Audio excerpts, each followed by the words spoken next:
As we mentioned at the beginning of the show, we traveled this week to the 15th annual Goodmanson Sandhills Lab Open House near Whitman.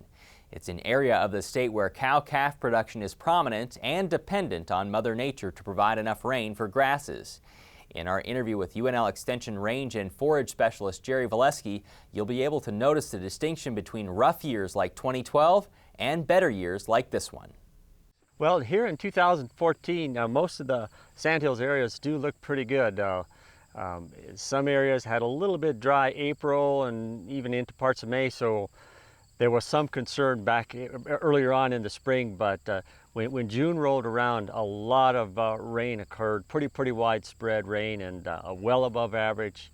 And I've always said that the rainfall in April and May can really make the difference in terms of the Sandhills pasture and grass production, so it's been quite good. Have they been that much better than the past few years?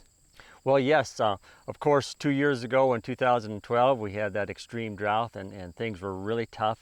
But I think something that caught people off guard was last year in 2013, where here, for example, at the Goodmanson or this part of the Sandhills, we had average rainfall, but still just the impact of that drought in 2012, it really thinned out the grasses, a lot of grass death loss. And so a year ago, even with the rainfall that we did have, the pasture production was about half of normal. But those stands are now filling back out? Right. It was a good year in terms of the drought recovery. It took basically a full year of a good growing season for the grass recovery from the drought. And then so as we're here in 2014, it's pretty well on its way back, particularly pasture that wasn't abused or pasture that was in fair to good or excellent condition. That's well on its way to full drought recovery. How has hay production been? Hay production has been really good this year as well. Here at the Goodmanson, I think we're slightly above our long-term average in terms of the tons per acre that were harvested off of the sub-irrigated meadows. And again, very similar to the previous 2 years, or I should say, the hay production the previous 2 years wasn't that good either, both because of the drought in 12, and then in 13, a year ago, we had such a cold, late, wet spring, and that really affected the cool season hay production. Do we notice less sunflowers out this year? Oh, absolutely. Throughout the Sandhills in 2013, there was just a tremendous amount of sunflowers. Here in August, hills would be completely yellow.